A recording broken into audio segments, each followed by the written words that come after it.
রাশিয়ার সঙ্গে সম্পর্ক রক্ষা করা সিরিয়ার কৌশলগত স্বার্থ বলে দাবি করেছেন সিরিয়ার এইচটিএস নেতা আল জোলানি। তিনি আরও জানান, নতুন সরকার বিদেশি শক্তির সঙ্গে যে কোনো সংঘাত এড়াতে চায়।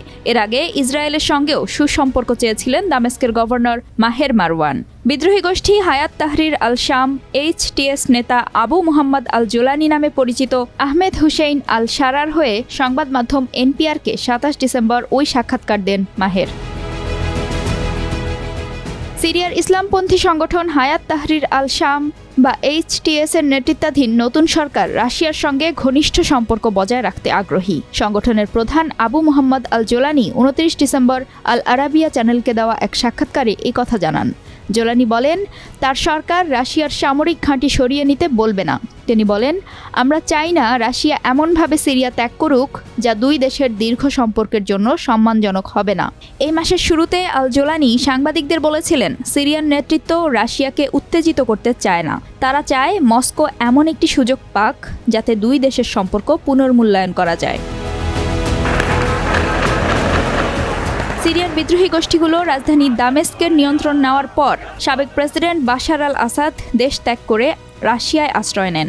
এরপর রুশ সামরিক ঘাঁটিগুলোর ভবিষ্যৎ নিয়ে নানা প্রশ্ন উঠেছে। রাশিয়া বর্তমানে সিরিয়ার ভূমধ্যসাগরীয় উপকূলে অবস্থিত খামেইমিম বিমান ঘাঁটি এবং তর্তুস নৌঘাঁটি পরিচালনা করছে। ২০১৭ সালে দুই দেশের মধ্যকার একটি চুক্তি অনুযায়ী রুশ সেনারা ৪৯ বছর পর্যন্ত এসব ঘাঁটিতে থাকতে পারবে। ২৯ ডিসেম্বর রুশ পররাষ্ট্রমন্ত্রী সের্গেই লাভরভ জানান, সিরিয়ায় রুশ সামরিক বাহিনীর উপস্থিতি নিয়ে হওয়া চুক্তিগুলো বৈধ এবং আন্তর্জাতিক আইনের অধীনে স্বাক্ষরিত। তিনি বলেন, ১ মার্চ পর্যন্ত চলা স্থানান্তরকাল শেষে দামেস্কের নতুন নেতৃত্বের সঙ্গে সামরিক ঘাঁটিগুলোর ভবিষ্যৎ নিয়ে আলোচনা করতে প্রস্তুত মস্কো। কিছুদিন আগে ক্রেমলিনের মুখপাত্র দিমিত্রি পেসকভ বলেছিলেন, মস্কো সিরিয়ার পরিস্থিতির নিয়ন্ত্রণে থাকা শক্তিগুলোর সঙ্গে যোগাযোগ বজায় রেখেছে এবং সবকিছু আলোচনার মাধ্যমে সমাধান হবে।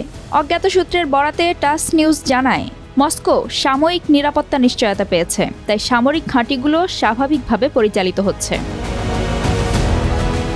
নভেম্বরের শেষ দিকে এইচটিএস এর নেতৃত্বে কয়েকটি সশস্ত্র গোষ্ঠী আকস্মিক হামলা চালিয়ে সিরিয়ার বিস্তীর্ণ এলাকা দখল করে নেয়। তারা রাজধানী দামেস্কেরও দখল নেয়। দ্রুত অগ্রগতি দেখে স্থানীয় ও আন্তর্জাতিক পর্যবেক্ষকরা হতবাক হন। প্রেসিডেন্ট আসাদ সপরিবারে দেশ ছেড়ে পালিয়ে যান।